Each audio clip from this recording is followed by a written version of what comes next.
population, the minority, and those who felt so uncomfortable that they reduced their interactions to a series of supposedly sympathetic expressions.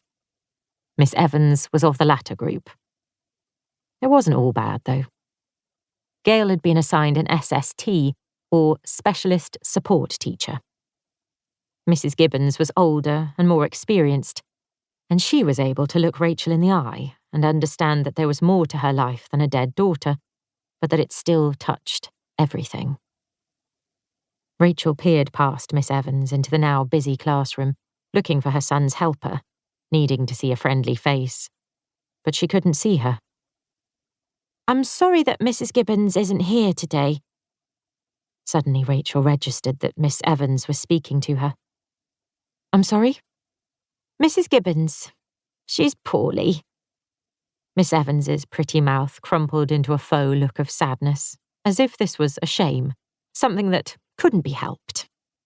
"Didn't the office tell you?" "No."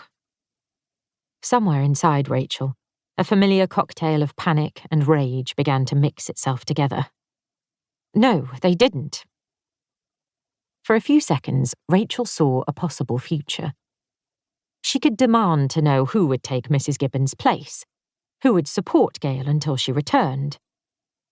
But she knew the answer would be nobody. The school didn't have a limitless supply of staff.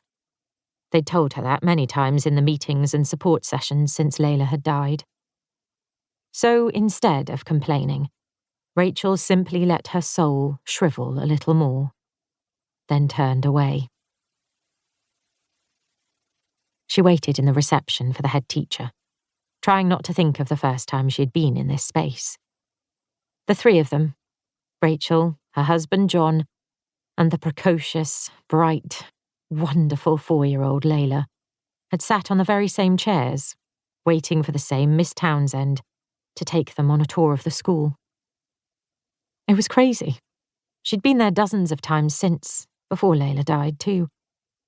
But it was always this image that came to her. It was something to do with the hope she'd felt then, the sense that this school was the one, the place where Layla would grow and meet her friends, build the foundation of her education, act in nativity plays.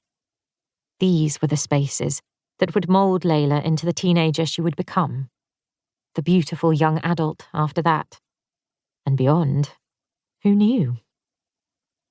They'd felt, Rachel and John, that their daughter was somehow selected for a very special future, though they knew not what it would be. There had been something unique about her from the very beginning, and it didn't feel irrational to think that perhaps she had something approaching a destiny.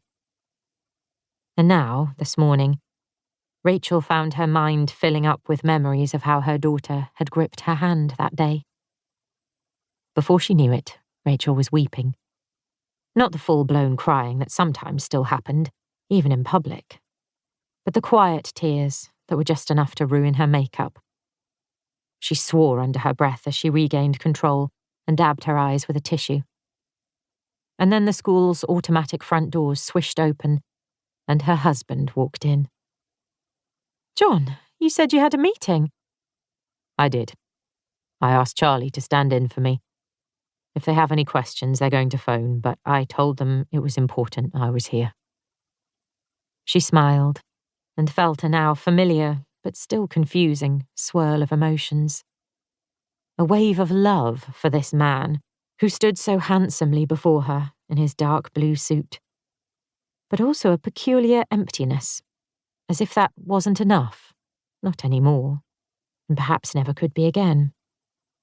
The thought stayed, unresolved, until Miss Townsend walked through the other doors a moment later and invited them through to her office. "Rachel, John." Miss Townsend paused to send them what was presumably meant as a comforting look, but then it was down to business. "You asked to see me." Rachel couldn't remember the point that Miss Townsend had started using their first names. She'd offered her own in return, Emma, but they hadn't taken to it. Maybe that was for Gail's sake. He had to keep to her official school name. Rachel took a breath to gather her thoughts. "Yes, To keep listening to this audiobook, I've left you a link in the description so you can do it, at no cost thanks to Audible's 30-day free trial.